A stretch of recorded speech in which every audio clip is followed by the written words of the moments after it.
Thanks, David. As we wait on that potential snowfall, people in northeast Wisconsin, yes, we had to do a little cleanup after yesterday's weather.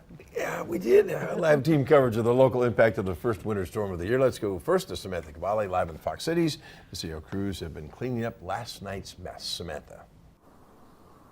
Right, Bill and Cammie, like you said, there has been a lot of cleanup here. Absolutely, no doubt about it, because this winter storm definitely left its mark here in northeast Wisconsin on roads, homes, and trees and more. And crews I know have been out since about last night treating the roads, hopefully getting them ready for this morning's commute. Now, some people that we talked to earlier this afternoon and throughout the day, from what we've heard, is that they've had to shovel their snow more than once.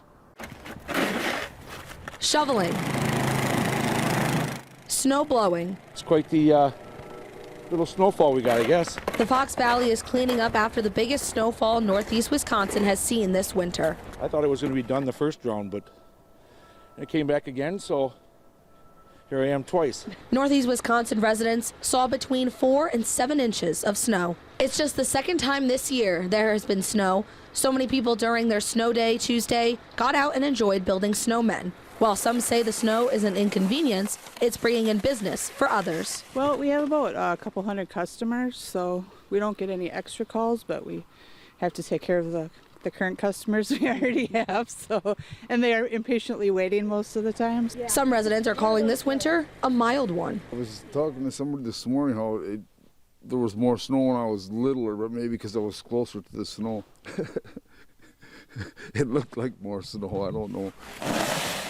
Oshkosh resident Larry Cease tells me in his own life he's been on the receiving end of a lot of help. So shoveling driveways and sidewalks is his way of paying it forward. And I like to help people. It's good to help people because a lot of people don't, and people need that. People need help. We like helping people.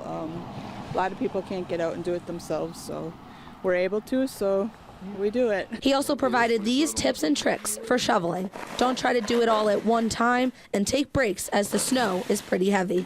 Drink lots of coffee, dress warm, and get lots of sleep before the storm. And that's absolutely some great advice there from those two folks here. And you know, with all that snow coming in later tonight and on Friday now, just more snow on the way. Can't get enough of it. You can definitely count on your First Alert weather team for more updates. Reporting live in Appleton, Samantha Cavalli, Action 2 News.